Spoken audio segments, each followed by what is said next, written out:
The rain came down in a steady drizzle, turning the streets of downtown Chicago into a canvas of reflected neon and streetlights.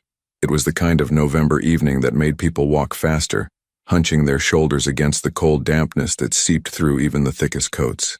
The temperature hovered just above freezing, and a bitter wind swept off Lake Michigan, carrying with it the promise of an early winter. Emily Carter pushed through the employee entrance of Rossi's Italian restaurant at exactly 5:47 p.m., 3 minutes before her shift officially started. She always arrived early, a habit born from years of needing this job more than it needed her. The warmth of the kitchen hit her immediately, along with the familiar symphony of sizzling pans, shouted orders, and the rhythmic chopping of vegetables. "You're gonna catch pneumonia one of these days walking here in this weather," called out Marco, the head chef, without looking up from the risotto he was stirring with practiced precision. Emily hung her damp jacket on the hook and pulled her dark hair into a tight ponytail. "The bus is more expensive than my umbrella budget," she replied with a slight smile, though there was truth behind the joke. At 24, Emily had become an expert at calculating every dollar, every decision weighted against her mounting student loans and the dream of culinary school that seemed to drift further away with each passing month. She tied her black apron around her waist and checked her appearance in the small mirror by the staff lockers. Brown eyes stared back at her, tired, but determined. She'd been working at Rossi's for 2 years now, ever since dropping out of community college when her mother got sick. The medical bills had piled up faster than she could count, and even though her mom had recovered, the debt remained like a shadow that followed Emily everywhere. "Table assignments are on the board," said Jennifer, the front-of-house manager, breezing past with a clipboard. "You've got Section 3 tonight, plus you're covering VIP if they need backup." Emily nodded, grabbing her order pad and pen. Section 3 was decent. Good turnover, usually decent tips. The VIP section was a different animal entirely. Rossi's had a reputation in certain circles of Chicago, the kind of reputation that wasn't advertised but everyone knew about. Politicians, lawyers, businessmen with expensive watches and careful eyes. They all came to Rossi's when they wanted privacy and excellent food. The restaurant itself was beautiful, in an old-world way. Dark wood paneling, leather booths, crisp white tablecloths, and soft jazz playing just loud enough to create ambiance without overwhelming conversation. Vintage photographs of Italy lined the walls, and the lighting was kept deliberately dim, creating pockets of intimacy throughout the dining room. Emily began her evening routine, checking her tables, ensuring water glasses were spotless, folding napkins into perfect fans. The familiar motions were almost meditative, allowing her mind to drift while her hands worked automatically. "How's the studying going?" asked Pete, one of the bartenders, as Emily passed by to grab silverware. "What studying?" Emily replied with a wry smile. "Between here and my morning shift at the coffee shop, I'm lucky if I remember what day it is." Pete shook his head sympathetically. "You're gonna burn out, kid." "Probably," Emily agreed, "but I'll burn out with my rent paid." The first customers began trickling in around 6:30 p.m. A young couple celebrating an anniversary, a group of businesswomen who ordered 3 bottles of wine and laughed loudly at private jokes, an elderly man who came every Tuesday and ordered the same thing, veal piccata and a glass of Chianti. Emily fell into the rhythm of service, smiling, recommending dishes, navigating the delicate dance between attentive and intrusive. She was good at her job, not because she loved it, but because she'd learned that survival often depended on being good at things you didn't particularly love. At 8:15 p.m., Jennifer appeared at Emily's side, her expression carefully neutral in that way that meant something important was happening. "Emily, I need you in VIP," she said quietly. "Stephanie called in sick, and we've got a party of 6 coming in. High-priority guests." Emily felt her stomach tighten slightly. VIP meant bigger tips, but it also meant higher stakes. One mistake in VIP could cost you your job. "Of course. Give me 2 minutes to hand off my current tables." She quickly briefed another server on her section, smoothed her apron, and made her way to the VIP area, a semi-private section at the back of the restaurant separated from the main dining room by frosted glass panels and heavy velvet curtains. The space had its own entrance from a side street, allowing certain guests to come and go without walking through the main restaurant. The VIP section was already being prepared.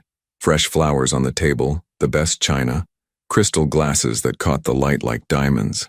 Emily checked everything twice, her attention to detail sharpening. Whoever these guests were, management was clearly treating them as very important indeed. "They'll be here in 10 minutes, Jennifer said, appearing beside her again. Standard service, but keep conversation minimal unless they initiate. Refill drinks without being asked. You know the drill. Emily nodded. She'd worked VIP before, though not often. It was always the same type of clientele, people who valued discretion as much as the food. At exactly 8:25 p.m., she heard voices in the private entrance. Male voices, deep and controlled, speaking in tones that suggested authority and careful measurement. Emily positioned herself near the curtain, professional smile in place, hands folded in front of her. The curtain parted, and 6 men entered the VIP section. The first thing Emily noticed was how they moved, not like regular restaurant guests, but with a coordinated awareness of their surroundings. Their eyes swept the room, checking exits, noting positions. They were all well-dressed, expensive suits that probably cost more than Emily made in 3 months. But there was something about them that suggested the suits were armor rather than fashion. The second thing she noticed was the man in the center. Jonathan Marino was 39 years old, though he carried himself with the kind of confidence that made age irrelevant. He was tall, maybe 6'1", with dark hair styled immaculately and a jawline that could have been carved from granite. His suit was charcoal gray, perfectly tailored, and his shoes were polished to a mirror shine. But it was his eyes that caught Emily's attention. Dark, intelligent, and constantly calculating, as if he was solving complex equations with every glance. He had the kind of presence that changed the atmosphere of a room simply by entering it. The other men clearly deferred to him, positioning themselves almost unconsciously to give him the seat with the best view of both the entrance and the main dining room. "Good evening, gentlemen," Emily said, her voice steady despite the sudden awareness that this was no ordinary VIP party. "Welcome to Rossi's. My name is Emily, and I'll be taking care of you this evening." Jonathan Marino's eyes met hers for just a moment, a brief assessment that felt like being scanned by some very sophisticated machine. Then he nodded slightly and took his seat, the other men following suit. "Water for the table," said one of the men, a heavy-set individual with graying hair and a scar that ran from his right ear to his collar. His voice was gravel and cigarettes. "And the wine list." "Of course," Emily replied, already moving to fulfill the request. Her hands were steady as she poured water, her mind cataloging details without quite knowing why. The way they sat, the way their eyes never stopped moving, the expensive watch on Marino's wrist that probably cost more than her car, if she had a car. She returned with the wine list, presenting it to the gray-haired man who seemed to be acting as intermediary. Up close, she could see he had the kind of weathered face that suggested a long life of hard decisions. "Give us a few minutes with this," he said, not unkindly. "Then we'll order food." Emily nodded and retreated to a respectful distance, positioning herself where she could observe without hovering. From her vantage point, she watched the men converse in low tones, their body language suggesting this was partly business, partly camaraderie. Jonathan Marino listened more than he spoke, but when he did say something, everyone else immediately fell silent to hear him. There was something almost theatrical about it, Emily thought. The careful choreography, the subtle hierarchy, the way information flowed toward Marino and decisions flowed out from him. She'd seen powerful men before, CEOs, politicians, but this was different. This was power without the need to advertise it. 20 minutes passed. Emily took their wine order, a bottle of Barolo that cost $400, and then their food orders. They ordered family style, antipasti, pasta, secondi, the works, the kind of meal that suggested they'd be here for hours. As Emily relayed the orders to the kitchen, Marco raised an eyebrow. "VIP going all out tonight?" "Looks like it," Emily replied, not mentioning the strange undercurrent of tension she'd felt in the room. "Just keep 'em happy," Marco said, turning back to his station. "People like that tip well when they're treated right." Emily returned to VIP, delivering bread and olive oil, refreshing water glasses, bringing the antipasti platter arranged like a work of art. The men ate and talked, their conversation occasionally punctuated by low laughter. Jonathan Marino remained mostly quiet, nursing his wine and watching his companions with those calculating eyes. Emily performed her duties with practiced efficiency, present but not intrusive, attentive but not overbearing. She was good at being invisible when necessary, a skill learned from years of navigating spaces where she didn't quite belong. The evening progressed normally for nearly an hour. Emily brought course after course, each plate perfect, each timing impeccable. The men seemed pleased. The wine flowed and the atmosphere in the VIP section began to relax slightly. Whatever business they'd been discussing seemed to be resolving itself favorably. It was 9:47 p.m. when everything changed. Emily was returning from the kitchen with a tray holding 6 espressos and a selection of desserts when she heard the main entrance of the restaurant open with more force than usual. The sound cut through the ambient noise, not quite a slam, but enough to make several diners look up from their meals. She paused, tray balanced perfectly on her left hand, her attention drawn to the main dining room visible through a gap in the velvet curtains. A man had entered. He wore a dark jacket with the hood pulled up, his hands shoved deep in his pockets, and even from a distance Emily could sense something wrong about his posture, his energy. He moved with jerky intensity, his head swiveling as he scanned the restaurant. Jennifer, the manager, approached him with her professional smile. "Good evening, sir. Do you have a reservation?" The man ignored her completely, his gaze still searching the room. Then, with sudden purpose, he turned toward the VIP section. Time seemed to slow down in that strange way it sometimes does when the brain recognizes danger, before the conscious mind catches up. Emily saw the man's hand emerge from his pocket, saw the dark metal object that materialized in his grip, saw his arm coming up and his body turning toward the VIP curtain, toward Jonathan Marino. The word formed in Emily's mind before she could process what it meant. Gun. Her body reacted before her thoughts could organize themselves. She was standing between the gunman and the VIP section, holding a metal serving tray loaded with desserts and espresso cups. Some instinct, survival, heroism, or pure accident, made her raise the tray in front of her just as the man's arm finished its arc. The sound was impossibly loud, like the world cracking open. Emily felt the impact through the tray, a massive jolt that traveled up her arms and made her stumble backward. The desserts flew everywhere. An espresso cup shattered against the wall. Her ears rang with a high-pitched whine that drowned out everything else. The metal tray in her hands had a fresh dent in it, slightly off-center, and a gouge where the bullet had impacted at an angle and ricocheted away, embedding itself in the wooden crown molding above the VIP entrance. For a heartbeat, everything froze. The entire restaurant seemed suspended in amber. Diners with forks halfway to their mouths, servers stopped mid-step, the gunman staring at Emily with an expression of complete disbelief. Then chaos erupted. Screams filled the air as customers dove under tables or scrambled toward exits. More gunshots rang out, not from the initial attacker but from Marino's men, who had produced weapons from concealed holsters with practiced speed. The gray-haired man tackled the gunman before he could fire again, slamming him to the ground with brutal efficiency. Emily stood in the middle of it all, still holding the dented tray, her mind struggling to catch up with what had just happened. Her hands were shaking, her ears were ringing. Time felt fractured, moving too fast and too slow simultaneously. Someone grabbed her arm, Jennifer, pulling her away from the chaos. "Emily? Emily, are you hurt? Did you get hit?" Emily shook her head mutely, unable to form words. She wasn't hurt. The bullet hadn't touched her. It had hit the tray, and the angle had been just right or just wrong for it to deflect away instead of punching through. Through the confusion, she saw Jonathan Marino standing in the VIP section, one hand on the back of his chair for support, staring directly at her. His expression was unlike anything she'd seen before. Shock, calculation, and something else she couldn't quite identify. His men had surrounded him instantly, forming a protective barrier, but he wasn't looking at them or at the subdued gunman on the floor. He was staring at Emily with the intensity of someone who had just witnessed something impossible. The next few minutes were a blur. Police sirens wailed in the distance, growing rapidly closer. Marino's men had the gunman pinned to the floor, his weapon kicked safely away. Jennifer was trying to calm panicked customers while simultaneously checking on staff. Marco appeared from the kitchen, face pale, trying to assess the damage. Emily remained frozen, the dented tray still in her hands, her entire body beginning to shake as adrenaline flooded her system. One of Marino's men, the gray-haired one who'd tackled the shooter, approached her. "You okay, miss?" His voice was surprisingly gentle given what she'd just witnessed him do. I think so," Emily managed, her voice sounding strange and distant to her own ears.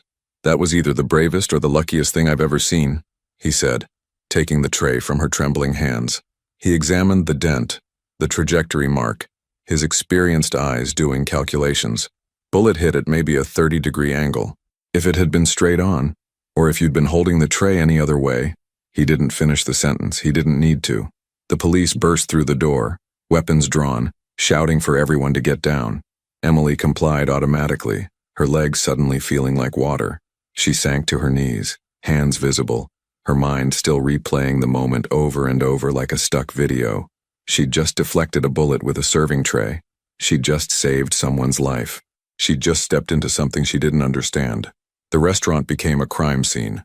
Yellow tape went up. Detectives arrived. Witnesses were separated and questioned. The gunman, now identified as a 26-year-old man with a record of minor offenses but nothing suggesting this kind of violence, was handcuffed and read his rights while emergency medical technicians checked him for injuries. Emily sat in one of the booths, a shock blanket around her shoulders despite not feeling cold, watching the controlled chaos of a police investigation unfold around her. A detective sat across from her, Detective Sarah Chen, mid-40s, with sharp eyes and a no-nonsense demeanor softened slightly by what might have been sympathy. "Let's go through it one more time, Ms. Carter," Detective Chen said, her pen poised over a notepad. "You were carrying a tray of desserts and coffee when you heard the front door open?" Emily nodded, her voice steadier now though her hand still trembled slightly when she lifted the water glass someone had provided. "Yes, it was about 9:47, maybe 9:48. I was coming from the kitchen to deliver to the VIP section. And then what did you see? A man came in. He had a dark jacket, hood up. He looked wrong, the way he was moving, searching for something, or someone." Emily paused, closing her eyes to recall the details. Jennifer went to greet him, but he ignored her. He was looking toward the VIP section. "That's when you saw the weapon?" "Yes." He pulled it from his pocket and raised his arm. "I was standing between him and the VIP entrance. I didn't think. I raised the tray. I heard the shot, felt the impact, and then everything went crazy." Detective Chen made notes, her expression neutral. "You didn't know who was in the VIP section?" "No. I mean, I was serving them, but I didn't know who they were. I don't usually work VIP." Emily hesitated, then added, "Should I have known?" The detective didn't answer directly. "You just acted on instinct? Saw a gun and used what you had to protect yourself?" "And whoever was behind me," Emily said. "I wasn't thinking about protecting anyone specific. I just saw a gun pointing at me, and I put something between me and it." This was technically true. Emily had seen the gun, had raised the tray, but the speed of it all meant her conscious mind hadn't really made decisions so much as her body had reacted. Whether she was protecting herself or the people in VIP or both was something she honestly couldn't answer. Detective Chen studied her for a long moment. "You realize how incredibly lucky you are? That angle, that timing. If any of it had been slightly different, we'd be having a very different conversation right now." "I know," Emily whispered. And she did. The reality of how close she'd come to dying was beginning to sink in, making her feel simultaneously numb and hyper-aware. Across the restaurant, Emily could see another detective questioning Jonathan Marino. He sat with perfect posture, his suit somehow still immaculate despite the violence that had erupted around him. His expression was calm, controlled, giving nothing away as he answered questions. His men stood nearby, equally composed, their earlier weapons presumably secured away before the police arrived. As if sensing her gaze, Marino's eyes flicked toward her. For a moment, their eyes met across the chaos of the crime scene. His expression was unreadable, but the intensity of his stare made Emily's breath catch. Then he returned his attention to the detective, and the moment passed. "Ms. Carter?" Detective Chen's voice pulled Emily back. "You with me?" "Sorry. Yes, I'm here. Is there anything else you remember? Any detail, no matter how small?" Emily thought hard, replaying those terrible seconds. He seemed surprised. The gunman, when he saw me with the tray, like he hadn't expected anyone to be there. And after the bullet hit the tray, he looked confused, like he couldn't believe what happened. "That tracks," Detective Chen said. "According to witnesses, he hesitated after the first shot. That's when Mr. Marino's security personnel subdued him. If he'd kept shooting..." She trailed off meaningfully. Emily swallowed hard. If he'd kept shooting, she would almost certainly be dead, and probably several other people too. "Can I go home?" Emily asked quietly. "I've told you everything I remember." Detective Chen nodded, handing Emily a business card. "We'll need you to come down to the station tomorrow to give a formal statement and look at some photos for identification purposes. But yes, you can go. Is there someone who can drive you? You shouldn't be alone after something like this." "I'll call someone," Emily lied. There wasn't anyone to call. No boyfriend, her few friends all working their own late shifts, her mother living 2 states away. but she didn't want the detective worrying about her or assigning a uniformed officer to babysit her. She stood on shaky legs, the shock blanket slipping from her shoulders. Jennifer appeared immediately, having been hovering nearby. "Emily, honey, take as much time as you need. A week, 2 weeks, whatever you need to process this. Paid leave," she said, which was generous considering Rossi's wasn't exactly known for its employee benefits. "Thank you," Emily managed. She just wanted to leave, to get to her small apartment and lock the door and try to convince herself this had all been some kind of surreal nightmare. As she moved toward the employee exit to retrieve her jacket, she found her path blocked by one of Marino's men, the gray-haired one who'd spoken to her earlier. "Mr. Marino would like to speak with you for a moment," he said quietly. It wasn't quite a request, but it wasn't quite a command either. Emily's first instinct was to refuse, to say she'd given her statement and just wanted to go home. But something in the man's eyes, not threatening, but serious, made her hesitate. "Just for a moment," he repeated. "Please." Against her better judgment, Emily nodded. The man led her back toward the VIP section, which had been largely preserved as part of the crime scene, but was now being photographed and catalogued by forensics teams. Jonathan Marino stood near the entrance, having apparently just finished with the detective. Up close, Emily could see the barely perceptible signs of strain around his eyes, the slight tension in his jaw. This man had nearly died tonight, and he was holding it together through sheer force of will. When he saw Emily approaching, he straightened slightly, his eyes doing that scanning thing again, as if he was trying to read her at a molecular level. "Miss Carter," he said, his voice deep and controlled. "I believe introductions are in order given the circumstances. I'm Jonathan Marino." He extended his hand, and after a brief hesitation, Emily shook it.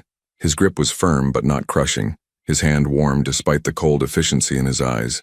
"Emily Carter," she replied, though he obviously already knew her name. "What you did tonight?" Marino paused, seeming to search for words, which struck Emily as unusual for a man who appeared to measure every syllable before speaking. "I owe you my life. That's not a debt I take lightly." "I didn't really do anything," Emily said quickly. "It was just luck. I happened to be holding a tray in the right place at the right time." Marino's expression suggested he didn't quite believe that, or perhaps found the explanation too simple. "Nevertheless, the outcome is the same. A man tried to end my life tonight, and you prevented it. Whether by luck or instinct or something else entirely, you saved me."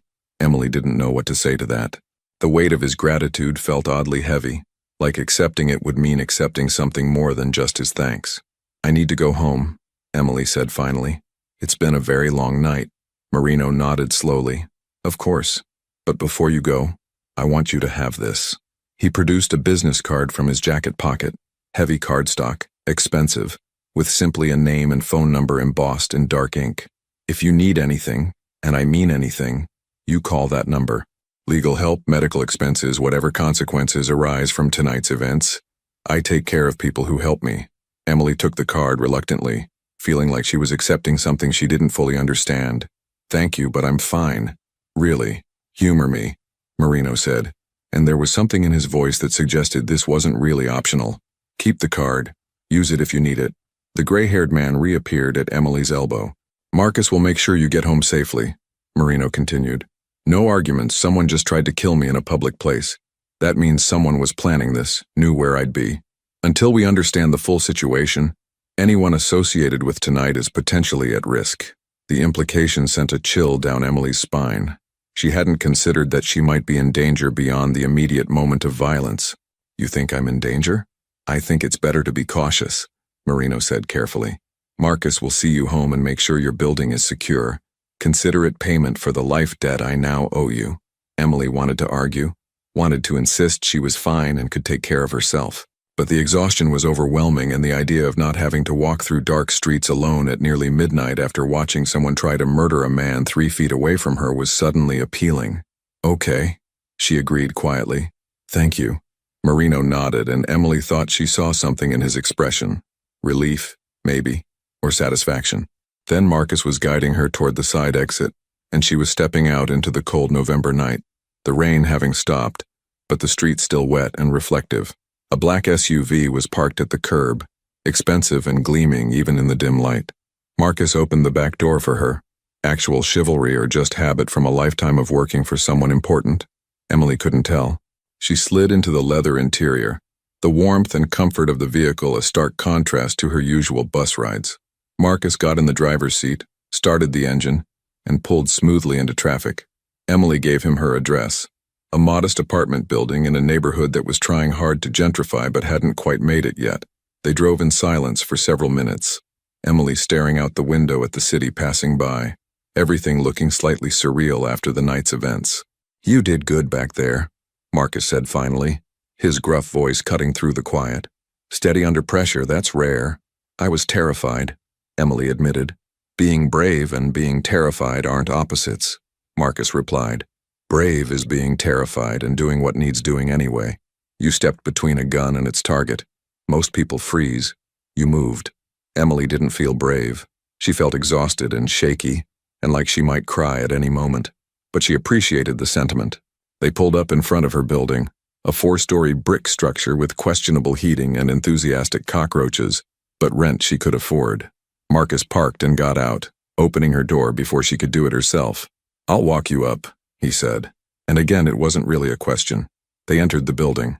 No doorman, no security, just a lobby with mailboxes and stairs that creaked. Emily's apartment was on the 3rd floor, and she was acutely aware of how shabby everything must look to someone who drove luxury SUVs and worked for a man who ordered $400 wine without blinking. She unlocked her door, 2 deadbolts and a chain, installed herself after a break-in 2 years ago, and Marcus did a quick sweep of her small apartment. 1 bedroom, a kitchen barely big enough to turn around in, a living room with secondhand furniture and walls decorated with photographs and postcards from places she'd never been but dreamed of visiting. "Locks are good," Marcus said, returning to the doorway. "Keep them engaged. Don't open for anyone you don't know. You have my number now. It's on the back of Mr. Marino's card. Anything feels wrong, anything at all, you call immediately." "Understood? Understood?" Emily echoed, feeling like she'd somehow enrolled in a program she didn't remember signing up for. Marcus nodded once, a gesture that felt like approval or acknowledgement, and then he was gone, his footsteps receding down the stairs. Emily closed the door, engaged both deadbolts in the chain, and then stood in her tiny apartment, still wearing her work uniform, the events of the evening crashing over her like a delayed tidal wave. She'd nearly died tonight. She'd saved a man's life. She'd deflected a bullet with a serving tray.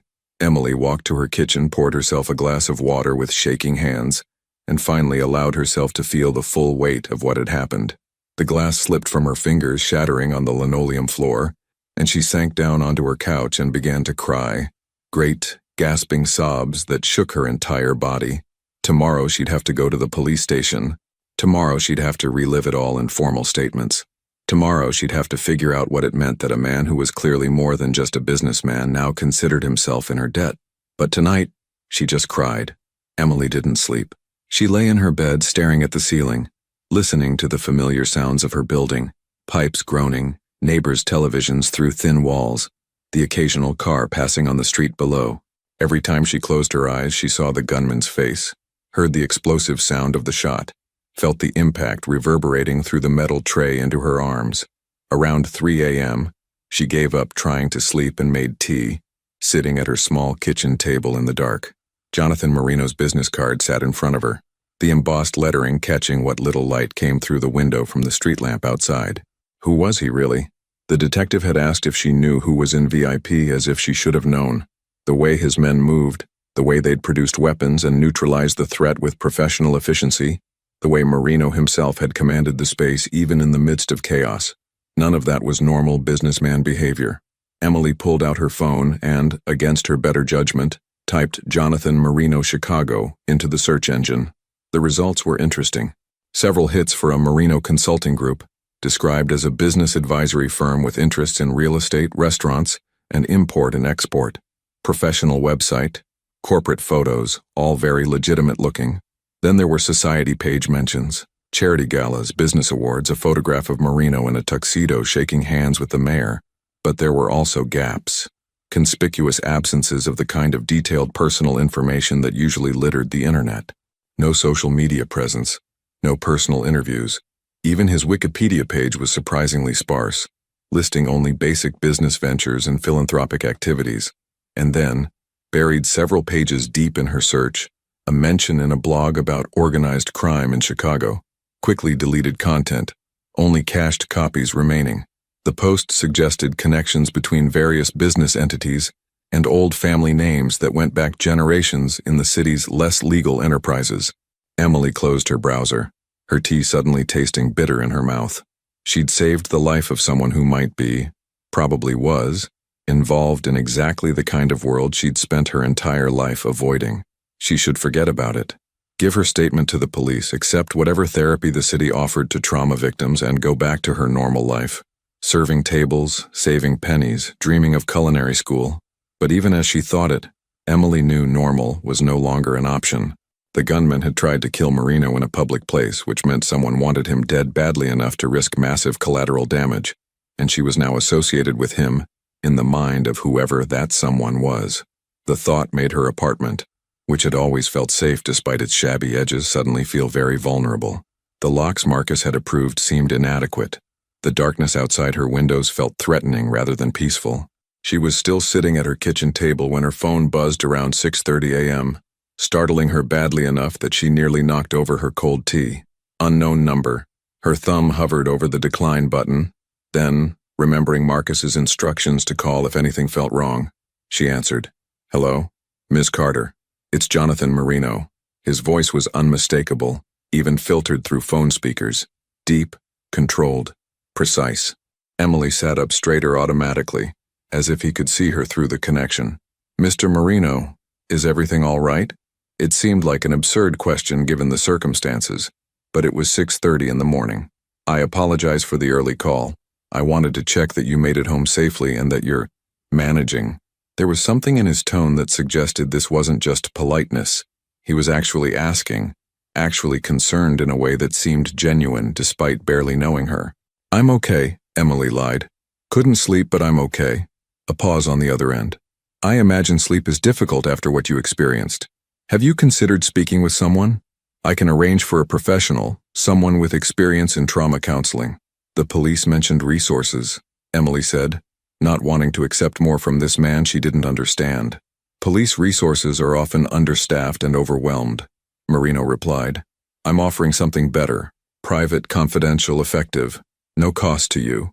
"Why are you doing this?" Emily asked before she could stop herself. "I mean, I understand gratitude, but this seems like more than that." Another pause. Longer this time. When Marino spoke again, his voice had a different quality, less formal, more honest. "Because what happened last night was my fault, not the attempt on my life. I've made enemies. That comes with territory. But you were there because I chose to eat at Rossi's. You nearly died because of decisions I made, a life I lead. The least I can do is ensure you have support dealing with the consequences." There was something almost vulnerable in the admission, a crack in the controlled facade. Emily found herself responding to it despite her caution. "I appreciate that," she said quietly. "But I'm not sure I'm ready to accept help from someone I don't know. No offense." "None taken. It's a reasonable position." A slight pause. "Ms. Carter, I'm going to be direct because I think you deserve that. The man who tried to kill me last night will be questioned, but he's unlikely to provide useful information. People who attempt this kind of thing rarely work alone, and they're even more rarely the primary decision maker. Which means whoever wanted me dead is still out there, and they may view you as a loose end, or a witness who needs to be silenced." Emily's blood ran cold. She thought of this in abstract terms, but hearing it stated so baldly made it terrifyingly real. "The police," she started, "will do their best with limited resources," Marino continued, "but I can offer more comprehensive protection. I'm not asking you to trust me, but I am asking you to be pragmatic. You saved my life. Let me help keep you safe while this situation resolves itself." Emily's hand tightened on her phone. Every instinct screamed that getting more involved with Jonathan Marino was a terrible idea, but he was right about one thing. She was pragmatic. She'd had to be, and pretending she wasn't potentially in danger wouldn't make that danger disappear. "What kind of protection?" she asked carefully. "First, we need to talk. In person, in a secure location. There are things you need to understand about what happened and what might happen next. Marcus can pick you up at 10 a.m., bring you to my office. We'll talk. I'll answer your questions honestly, and then you can decide what level of precaution you're comfortable with. No pressure, no obligation. Just information and options." Emily looked at the clock. 6:42 a.m. 3 hours to decide whether to step further into this world or try to step back. Ms. Carter? Marino's voice pulled her back to the conversation. I'll think about it, Emily said. Can I call you back? Of course, you have my card. Right, I'll let you know. Thank you. And Ms. Carter, be careful today. Don't deviate from your usual routine. Don't speak to anyone about last night beyond what the police need, and if anything at all feels wrong, call Marcus immediately. His number is on the back of my card. I will. They ended the call, and Emily sat in her apartment as dawn light began filtering through her windows, turning everything gray and uncertain. Her phone showed 6:45 a.m. At 10 a.m. a car would arrive, or wouldn't, depending on what she decided. She looked at Marino's card again, at the embossed numbers that represented a choice. Stay in her small, safe world and hope the danger passed her by, or step into the unknown with a man who might be criminal, might be dangerous, but who had just offered her something no one else could: honest information and real protection. Emily picked up her phone and typed a single message to the number on the card. I'll be ready at 10. The response came back almost immediately. Smart choice. See you then. As the sun rose over Chicago, Emily Carter stood at her window, watching the city wake up, and wondered what she'd just agreed to. Behind her, on the kitchen table, the dented serving tray from Rossi's sat like a monument to the moment her life had changed. She'd deflected a bullet last night. But the question now was, what had she deflected herself into? Emily stood at her bathroom mirror at 8:30 a.m., studying the dark circles beneath her eyes. She hadn't slept.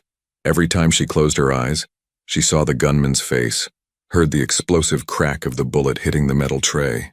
Her phone buzzed with a text from an unknown number. Black SUV outside your building. Take your time. Marcus. She dressed in her most professional outfit, black slacks and a cream blouse, and grabbed her jacket. At the door she paused, hand on the knob, giving herself one last chance to change her mind. But Marino's words echoed in her head. Whoever wanted me dead is still out there. She opened the door and headed downstairs. Marcus was waiting by the same black SUV from last night. Sleep at all? Not really, Emily admitted as he opened the door. I've had worse nights, Marcus replied, which wasn't really an answer. They drove toward downtown Chicago, the neighborhoods transforming from modest apartments to gleaming corporate towers. Marcus navigated with practiced efficiency, finally pulling into the underground garage of a sleek glass building. He led her to a private elevator that climbed to the 35th floor.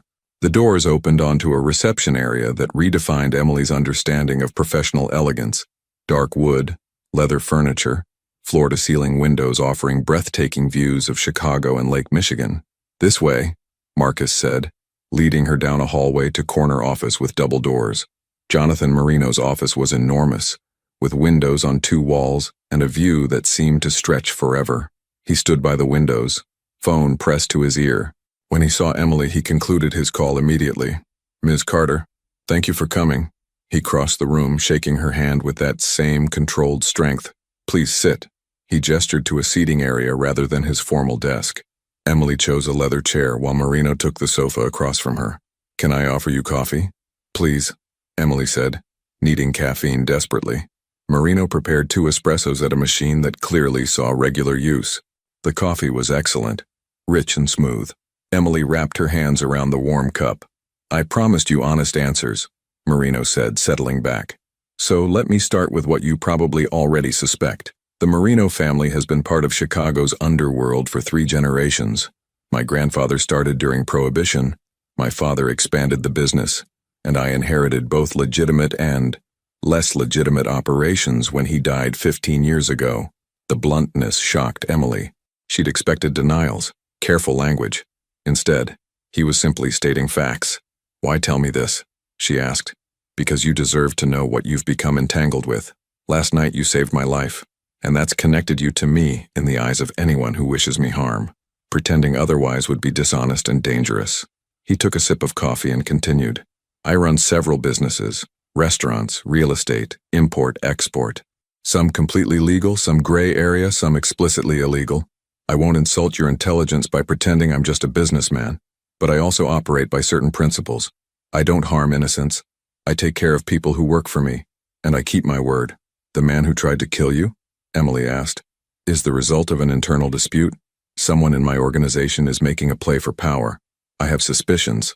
My cousin Vincent has been ambitious lately, but suspicion isn't proof. A knock interrupted them. A woman in a sharp pantsuit entered. Ms. Carter, I'm Sophia Reyes, Mr. Marino's attorney. I've been reviewing the police reports from last night.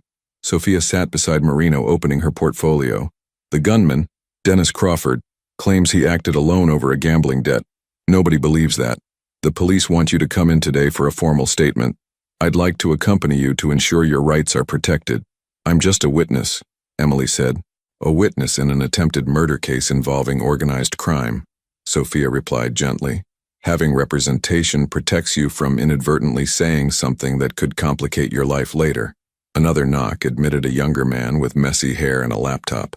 Boss, you wanted... Oh, sorry. He stopped, seeing Emily. Tommy Chen, my technology specialist, Marino introduced. Emily Carter, the waitress who deflected the bullet. Tommy's eyes lit up. I've been analyzing the footage. The sedan that dropped Crawford was stolen from O'Hare. Someone planned this carefully. He didn't act alone despite what he's claiming. After Sophia and Tommy left, Marino refreshed their coffees. Let's talk about you, your safety, your future, and what I can offer. What do you mean? Emily asked warily. I own several restaurants. One, Marino's Crown, is significantly more upscale than Rossi's. I'm offering you a position as assistant manager. Salary, benefits, career path. It's also protective custody, I won't lie about that. Having you close means I can ensure your safety while we resolve this situation.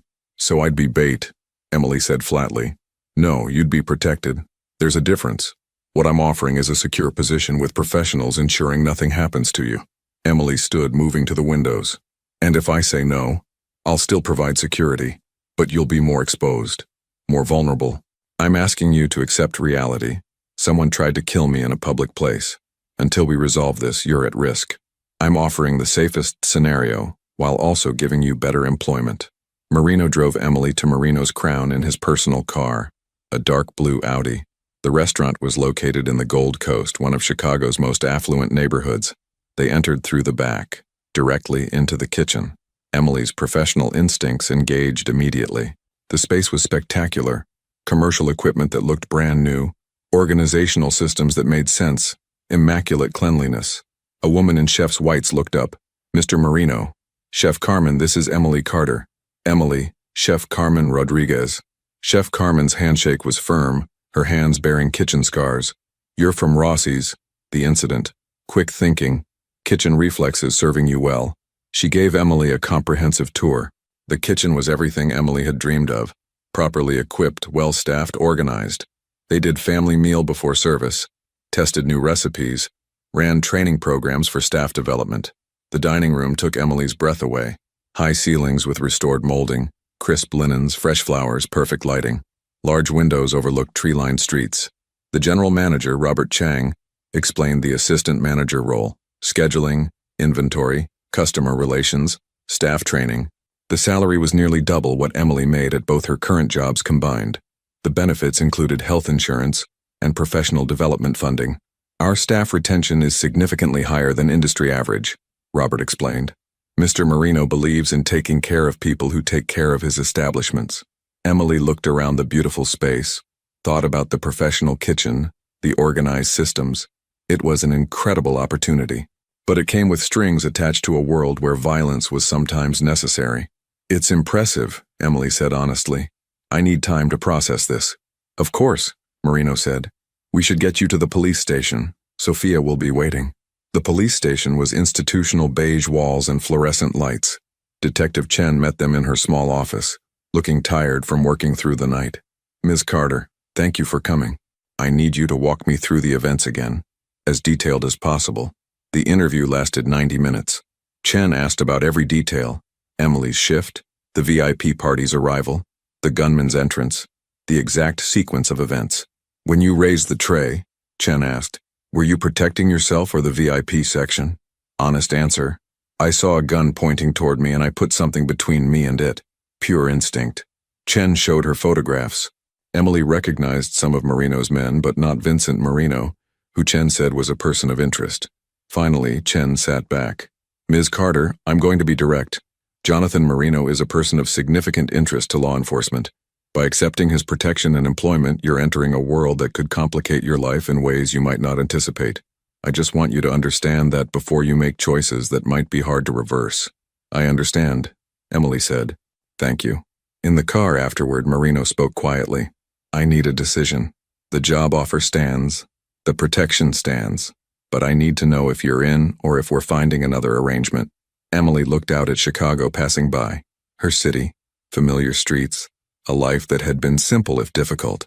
Accepting meant stepping away from that simplicity, but it also meant survival, security, a chance at a real career. I'll do it, Emily said quietly. I'll take the job at Marino's Crown. She felt Marino's relief. Thank you. You won't regret this. I hope not, Emily replied. They drove to her apartment to collect belongings. Marino suggested she stay in a secure hotel for a few nights. Marcus came up with her, doing a security sweep while Emily packed. Can I give you some advice? Marcus asked. Please, don't trust anyone, not me, not Sophia, not even Mr. Marino, though I'd trust him with my life. Someone inside betrayed him. Until we know who, everyone is potentially suspect. He handed her a burner phone. My direct line. Use it if you need it. Marcus drove her to a boutique hotel in River North. Her suite was more spacious than her entire apartment with breathtaking views. Security is on this floor, Marcus explained. You're safe here. After he left, Emily stood at the window, trying to process everything. 24 hours ago, she'd been a struggling waitress. Now she was under protection of someone who admitted to running criminal operations. Her regular phone buzzed. Unknown number. Emily Carter? A male voice, unfamiliar. Who is this? Someone who knows you made a mistake last night. Walking into Jonathan Marino's world is going to get you killed. Get out while you still can. The line went dead. Emily stood frozen, heart hammering. She grabbed the burner phone and called Marcus. He answered immediately. What's wrong? I just got a call. Someone telling me staying with Marino would get me killed. Read me the number. After a moment. Burner phone. Untraceable. I'm sending someone to your room. Don't open for anyone except someone who says, Marcus sent me for Ms. Carter. Understand? Understood. Emily moved away from the windows, feeling exposed. Someone had found her number within hours of accepting Marino's protection. Marcus's words echoed. Don't trust anyone. A knock at the door. Ms. Carter? Marcus sent me. Emily checked the peephole. A man in a dark suit, professional bearing. I'm okay, she called. I'll be stationed in the hallway. You're safe here. Safe, Emily thought. In Marino's world, safety might be temporary rather than permanent. She returned to the window, watching city lights emerge as afternoon became evening. Someone out there was watching, waiting, planning. Emily just hoped she'd survive long enough to figure out who. Emily's first day at Marino's Crown began at 3:00 p.m. on a cold Tuesday afternoon. She'd spent the previous 3 days in the hotel suite, giving her statement to police, fielding calls from her former employers, and trying to adjust to the surreal reality of her new circumstances. The threatening phone call hadn't repeated itself, but its echo lingered in her mind like a persistent shadow. Marcus picked her up at 2:30, driving her through downtown traffic in comfortable silence. Emily had learned that Marcus wasn't much for small talk, which she appreciated. Her nerves were already stretched thin without having to maintain polite conversation. The restaurant looked different in afternoon light. Still elegant, but less intimidating somehow. Robert Chang met her at the door, his professional smile warm and genuine. Emily, welcome. Let's get you oriented before the chaos of dinner service begins. The next 2 hours were a whirlwind of information. Robert walked her through the reservation system, the seating charts, the detailed profiles they kept on regular customers, dietary restrictions, preferred tables, anniversary dates, even which staff members they got along with best. Attention to detail is what separates good restaurants from exceptional ones, Robert explained as they reviewed the evening's reservations on his computer. Mrs. Davidson always sits at table 12 by the window. Senator Brennan prefers the private booth in the back. The Chungs celebrate their anniversary on the 15th of every month and always order the tasting menu. Emily absorbed it all, her mind cataloging the information with the same efficiency she'd developed working multiple jobs. The organizational systems made sense.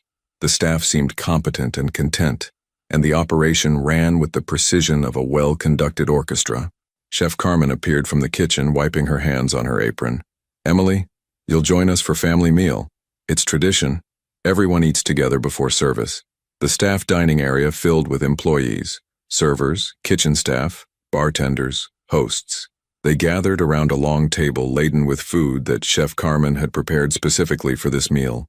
It wasn't fancy, just good, honest cooking.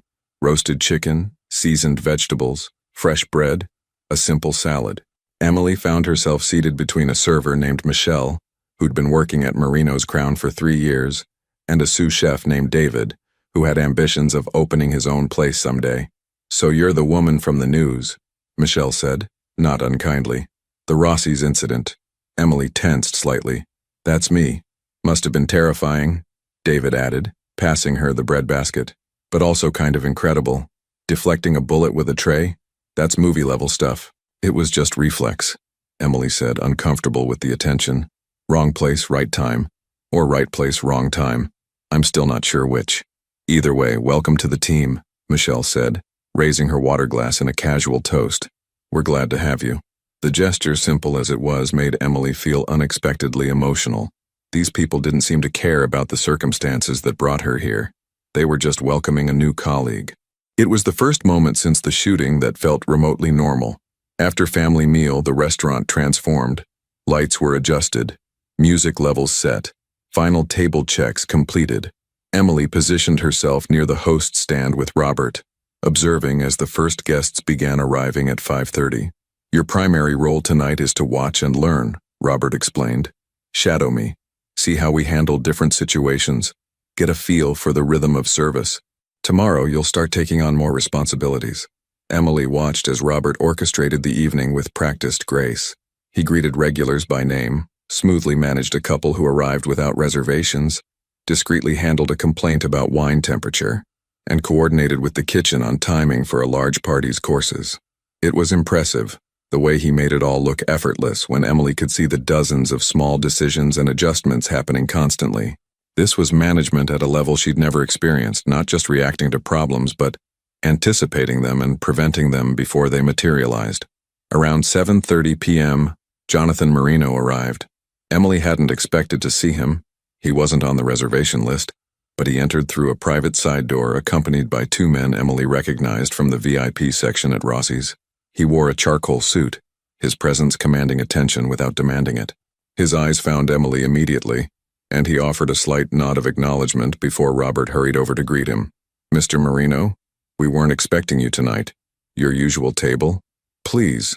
And Robert, I'd like Emily to handle our service this evening if she's comfortable with that." Robert glanced at Emily questioningly. She nodded, despite her nerves. "Of course." Marino's usual table was in a semi-private corner with good sight lines to both entrances and the main dining room, strategic positioning that Emily was beginning to recognize as habitual for him. She approached with menus and water, her professional mask firmly in place. "Good evening, Mr. Marino. Welcome to Marino's Crown." A slight smile played at the corner of his mouth. Amusement at the formality, perhaps. "Emily, how was your first day?" "Educational," she replied honestly. "Robert's been an excellent teacher. He's one of the best in the business. These are my associates, Frank and Leo. Gentlemen, this is Emily Carter, our new assistant manager." Both men nodded politely. Frank was older, maybe 60, with silver hair and sharp eyes. Leo was younger, built like someone who spent serious time in the gym, with a scar along his jawline that suggested his past had included physical confrontation. Emily took their drink orders and retreated, her heart beating faster than the situation warranted. There was something different about serving Marino here, in his own establishment, where he was clearly the owner, rather than just another customer. Throughout the evening, she returned to check on their table, refill drinks, coordinate with the kitchen on their courses. Marino was an attentive diner, commenting thoughtfully on each dish, asking questions about preparation that showed genuine interest rather than just making conversation. During one visit to their table, Emily overheard part of their conversation as she refilled water glasses. "Can't keep stalling the decision," Frank was saying quietly. "Vincent is getting impatient, and impatient men make stupid choices. Let him be impatient," Marino replied, his voice calm but hard. "I'm not making moves based on his timeline. We need proof before we act, or we risk turning suspicion into certainty and allies into enemies." Emily moved away before she could hear more, but the words stuck with her. Vincent, the cousin Detective Chen had mentioned. the one suspected of orchestrating the attack. Whatever was happening within Marino's organization, it clearly wasn't resolved. Over the next 2 weeks, Emily settled into her new role with surprising ease. The work was challenging but manageable. The staff was welcoming, and the regular paycheck with benefits felt like winning a small lottery. She moved from the hotel into a better apartment. Still modest, but in a safer neighborhood with actual security and updated appliances. Marcus drove her to and from work every day, a routine that quickly became comfortable. She learned that he'd been with Marino for 12 years, had served in the Marines before that, and had a daughter in college studying engineering. He showed her pictures once, his face softening with unmistakable pride. "She's the first person in our family to go to college," he'd said. "Mr. Marino pays her tuition, says investing in people's families is investing in their loyalty, but, honestly, I think he just likes helping when he can." It was details like this that complicated Emily's understanding of Jonathan Marino. He was undeniably involved in illegal activities, ran an organization that used violence as a tool, and operated in a world where betrayal was common currency. But he also paid for his security chief's daughter's education, ensured his restaurant staff had excellent benefits, and treated everyone from the dishwasher to the general manager with the same respectful courtesy. Marino himself began visiting the restaurant regularly, 2 or 3 times a week, usually for late dinners after what Emily assumed were business meetings. He always requested service from whoever was working, not specifically Emily, though they often ended up talking when she managed his table. Their conversations started professionally, discussions about the restaurant's operations, customer feedback, staff performance, but gradually, they became more personal. Marino asked about her culinary school dreams, her background, what had brought her to Chicago. Emily found herself sharing more than she'd intended, something about his focused attention making it easy to talk. "My mother got sick when I was 22, Emily explained one evening while Marino lingered over coffee after his dinner companions had departed. "Breast cancer. The medical bills were catastrophic, even with insurance. I dropped out of community college to work full-time, help pay for treatment. She recovered, thank God, but by then I was so deep in debt that going back to school seemed impossible." Marino listened without interrupting, his dark eyes thoughtful. "And yet you still want to pursue cooking professionally?" "It's what I love," Emily said simply. "Working in a kitchen, creating something that brings people joy and nourishment. There's something honest about it. Pure, in a way. You put in skill and care, and you get out something tangible and real. Not unlike building a legitimate business," Marino observed. "You invest resources and integrity, and you create something that provides value and employment." Emily studied him, sensing subtext in the comment. "Is that what you're trying to do? Build more legitimate businesses?"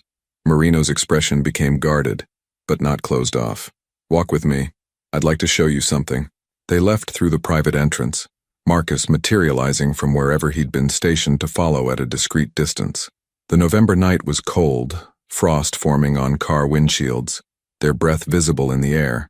Marino led her 2 blocks to a construction site, a building being renovated, scaffolding and plastic sheeting covering the facade. He used a key to open a temporary door, leading Emily inside. The interior was gutted but taking shape.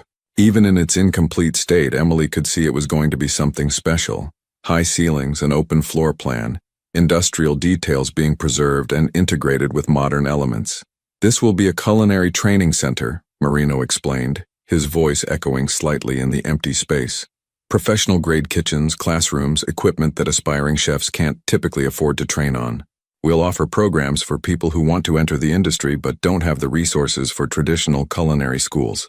Scholarships for those who need them, job placement assistance, connections to restaurants looking for trained staff." Emily stared at him, surprised. "You're building a culinary school?" "A training center," Marino corrected. "Not accredited for degrees, but focused on practical skills and employment opportunities. There are talented people in this city who'll never get a chance because they can't afford $50,000 for culinary school. This creates another path." "Why?" Emily asked. "I mean, it's wonderful, but why invest in this?" Marino was quiet for a moment, running his hand along an exposed brick wall. "My grandfather used to say that a man who only takes from his community is a parasite, but a man who gives back becomes part of its foundation. I've taken plenty, Emily. From this city, from the people in it. Some of that taking was necessary, some was justifiable, and some I'm not proud of. This is giving back. building something clean that helps people create better futures. There was unexpected vulnerability in his voice, a crack in his usual controlled facade. Emily saw something in that moment, not just the criminal organization boss or the successful businessman, but a man genuinely trying to balance the scales of his own life. "When does it open?" she asked. 6 months if construction stays on schedule. "I'm hoping you might be interested in helping develop the curriculum. Your background, your experience in both fine dining and everyday kitchens, that practical knowledge is exactly what we need." Emily felt tears prick her eyes unexpectedly. "You want me to help build a culinary training program? I want you to help create opportunities for people like you," Marino said simply. "People who have the talent and drive but not the financial resources. Will you think about it?" "Yes," Emily said immediately. "Yes, I'll think about it. Thank you." As they walked back to the restaurant, Emily felt something shift in her understanding of Jonathan Marino. He was still all the things she knew him to be: dangerous, connected to violence, operating outside the law. But he was also this: someone trying to create something positive, someone who saw the value in helping people who reminded him of himself or his family's origins. It didn't excuse the criminal activities, but it complicated the picture in ways that made him harder to categorize as simply good or bad. 3 weeks after Emily started at Marino's Crown, Marino asked her to accompany him to a charity fundraiser. "It's for children's literacy programs," he explained over coffee at the restaurant. "I'm one of the sponsors. These events are partially business, networking, maintaining relationships, but the cause is genuine. I thought you might enjoy it. And frankly, I could use someone there who I can actually have real conversations with." Emily hesitated. Attending a charity gala with Jonathan Marino felt like crossing another line, moving from employee to something else entirely. But the cause was good, and she found herself curious about this aspect of his life. "I don't have anything to wear to that kind of event," she admitted. "That's handled," Marino said, and the next day a dress arrived at her apartment, elegant but not ostentatious, charcoal silk with a flattering cut, accompanied by shoes and a simple necklace. The card read simply, "Looking forward to the evening. J.M." The gala was held at one of Chicago's historic hotels. The grand ballroom transformed into an elegant space with round tables, floral centerpieces, and a stage for speeches and presentations. Emily felt out of her depth immediately. Everyone was dressed expensively, spoke with casual confidence, and seemed to know each other through various business and social connections. Marino appeared at her side as she entered, offering his arm with old-fashioned courtesy. He wore a tuxedo that fit him perfectly, and Emily noticed several women glancing his direction with obvious interest. "You look beautiful," he said quietly, and the sincerity in his voice made Emily flush slightly. "Thank you. So do you. Look good, I mean. Not beautiful. Well, maybe beautiful. This isn't going well." Marino's rare smile appeared, genuine amusement lighting his usually serious eyes. "I understood the compliment. Thank you." They made their way through the crowd, Marino introducing Emily to various people: business owners, politicians, other philanthropists. He introduced her as Emily Carter, the assistant manager of Marino's Crown and a talented chef in her own right, which was generous given her actual credentials. Emily found herself relaxing as the evening progressed. Marino was attentive without being possessive, included her in conversations, and seemed genuinely interested in her opinions when people discussed restaurant trends or culinary education. During dinner, they were seated at a table with several other donors. Emily found herself in conversation with a woman named Patricia, who ran a nonprofit providing job training for formerly incarcerated individuals. "The biggest barrier is employers willing to give people a chance," Patricia was explaining. "Everyone deserves a second chance, but convincing businesses to take that risk is challenging." "Have you considered partnering with restaurants?" Emily suggested. "The industry is always understaffed, and many roles don't require formal credentials. If you could provide basic training and vouch for candidates' reliability, I think you'd find interested employers." Patricia's eyes lit up. "That's exactly the kind of partnership I've been trying to develop." "Do you know restaurants that might be interested?" Emily glanced at Marino, who nodded slightly. "Marino's Crown might be open to discussing it, and we're opening a culinary training center next year. There might be opportunities for collaboration there." The conversation continued, plans and possibilities emerging organically. Emily felt energized in a way she hadn't in years, talking about meaningful work that could actually help people. After dinner, speeches began from the stage. Representatives from the literacy programs describing their work, Success stories from children who'd learned to read through the program, funding goals and achievements. It was genuinely moving, and Emily found herself glad she'd come. During a break between speeches, Marino leaned close to murmur, "I need to speak with someone briefly. Business that can't wait. Will you be all right for a few minutes?" "Of course," Emily replied. Marino stood, buttoning his jacket, and moved toward the exit with Marcus shadowing him. Emily sipped her wine, watching the crowd, feeling surprisingly comfortable despite the unfamiliar environment. Then she saw him, a man in a server's uniform, moving through the ballroom with purpose rather than the casual efficiency of normal service staff. His eyes were locked on the exit Marino had just taken, and his hand was reaching inside his jacket in a way that made Emily's blood run cold. She didn't think. She moved. Emily stood quickly, intercepting the man's path, deliberately bumping into him hard enough to make him stumble. "Oh my God, I'm so sorry. Are you okay? I'm so clumsy." The man's eyes met hers, and she saw recognition flicker. Not of her specifically, but of the interference. His hand withdrew from his jacket empty, and he forced a professional smile. "No problem, miss. My fault entirely." He moved away quickly, but not toward the exit anymore. Emily's heart hammered. She'd just stopped something, she was sure of it, though she had no concrete proof. Where was security? Where was Marcus? She scanned the ballroom urgently and spotted one of Marcus's team members near the bar. Emily made her way over, trying to look casual despite her racing pulse. The server who just left heading toward the kitchen, dark hair, scar on his left hand. He was going for a weapon when he saw Mr. Marino leave. The security man's expression sharpened. "You're certain?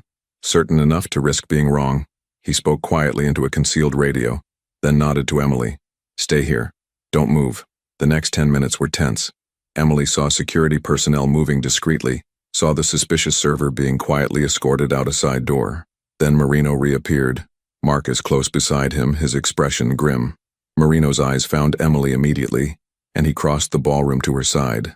"Marcus tells me you spotted a potential threat. I saw someone reaching for something inside his jacket while watching you leave. It could have been nothing, but it wasn't nothing," Marino said quietly. "He had a weapon.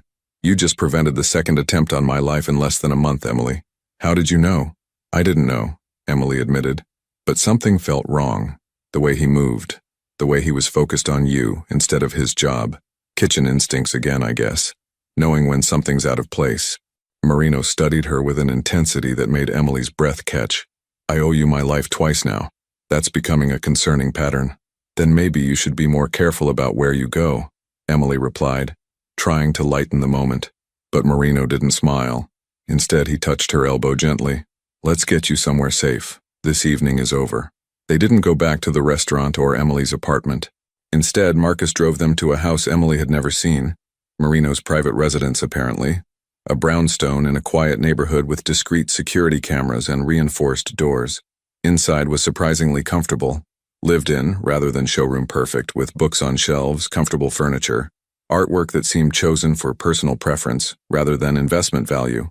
Marino poured 2 glasses of whiskey without asking, handing one to Emily. His usual control was fraying at the edges, stress showing in the tension of his shoulders and the tightness around his eyes. "Sit," he said, gesturing to the sofa. "Please." Emily sat, accepting the whiskey. Marino remained standing, moving to the window to look out at the street below. 2 attempts in less than a month, he said finally. "Both would have succeeded if not for you. That's not coincidence, Emily. That's someone who knows my patterns, my security, my vulnerabilities. Someone close." "Vincent," Emily said quietly. Marino turned to look at her. "You've heard the name." "I've heard conversations. I pay attention. Detective Chen mentioned him.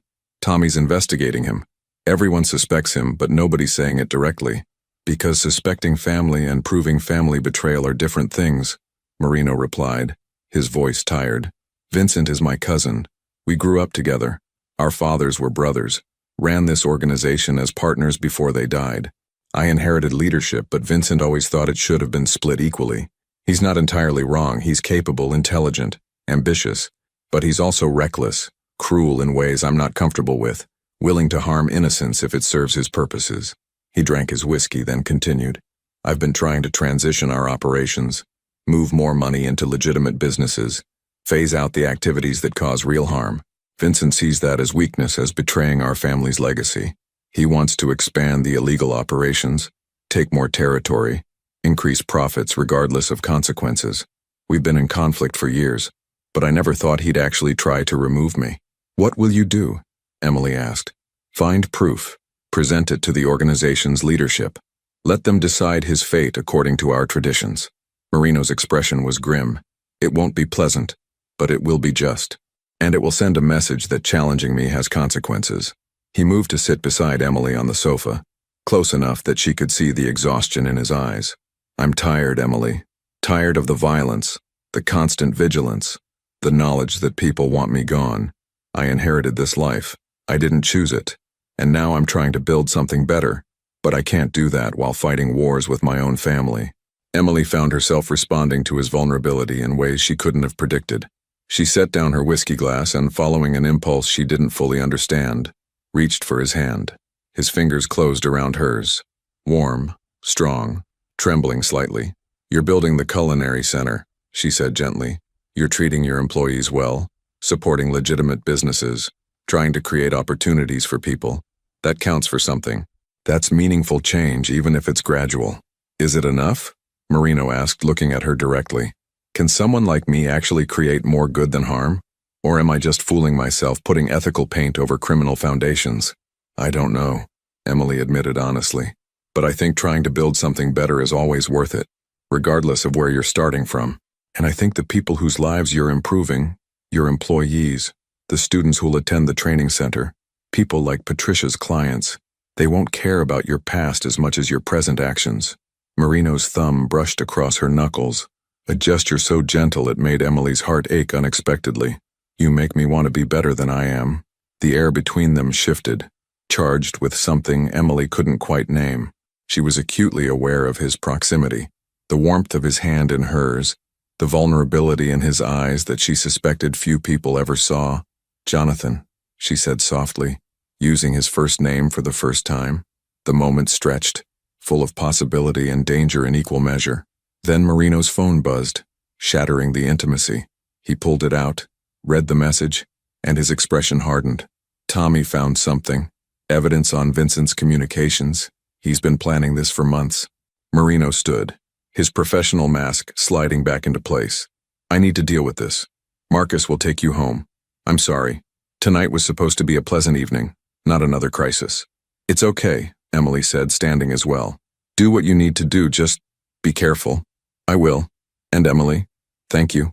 For tonight, for the conversation, for, he paused, seeming to search for words, for seeing me as more than just what I do. Emily wanted to say more, wanted to acknowledge the connection that seemed to be forming between them despite all the reasons it was complicated and probably unwise. But Marcus appeared in the doorway, and the moment passed. The next evening, Emily was closing Marino's crown. It was nearly midnight and most of the staff had already left. She was doing final checks, ensuring the kitchen was properly secured, the safe was locked, the security system armed. Robert had left an hour earlier, trusting Emily to handle the closing procedures. She'd proven herself capable over the past weeks, and the responsibility felt good, like she was finally building the career she'd always wanted. She was in the office, reviewing tomorrow's reservations on the computer, when she heard the back door open. That was odd. Everyone should have left already, and the door should have been locked. Emily stood, moving toward the hallway. Hello? Robert, did you forget something? No response, but she could hear footsteps. Multiple people, moving with purpose rather than casual entry. Her instincts screamed danger. Emily reached for her phone, but before she could dial, 3 men rounded the corner. She recognized one from the charity gala, not the server she'd stopped, but another face she'd seen in the crowd. The others were strangers, but their intent was clear in their expressions. Emily Carter, the man from the gala said.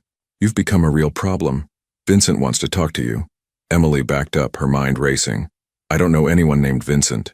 Sure you don't. You just keep preventing his plans, interfering, getting in the way.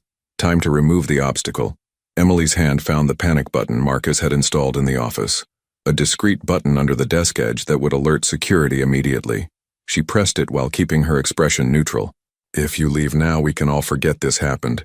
Emily tried, though she knew it was pointless. The men moved fast.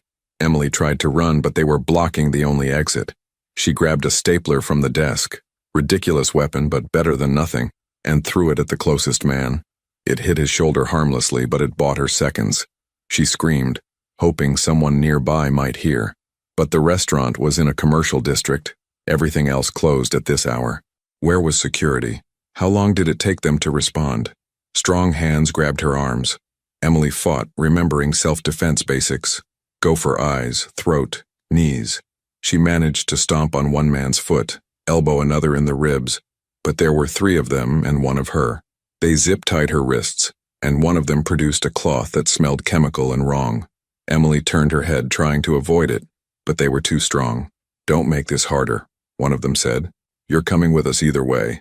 The last thing Emily saw before darkness claimed her was the office door, where Marcus would eventually arrive, too late to prevent what was happening. Her last conscious thought was wondering if Jonathan Marino would trade himself for her life, and hoping desperately that he wouldn't. Emily woke tied to a chair in an abandoned warehouse.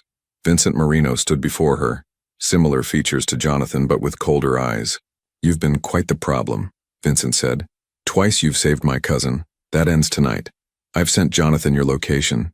He'll come alone, and I'll finally take what should have been mine. Hours passed. Then gunshots echoed outside. Jonathan's team stormed in. Marcus leading, Sophia coordinating, Tommy jamming communications. The fight was brutal but swift. Emily freed herself partially, kicked a weapon toward Marcus at a crucial moment. Vincent was subdued. His men surrendered. It's over, Jonathan said, cutting her restraints. You're safe. Vincent was handed to the organization's council, exiled, not eliminated. Jonathan's mercy surprised everyone. Emily managed Marino's crown confidently. The culinary training center opened, with Emily developing curriculum. She and Jonathan met for their regular Tuesday dinners, friendship deepening into something more, carefully and honestly. You saved my life 3 times, Jonathan said over wine. No, Emily replied. We saved each other. Snow fell outside as they talked about futures finally possible, his transition to legitimacy, her culinary dreams, and the connection they'd built through crisis. Not a perfect ending, but a beginning.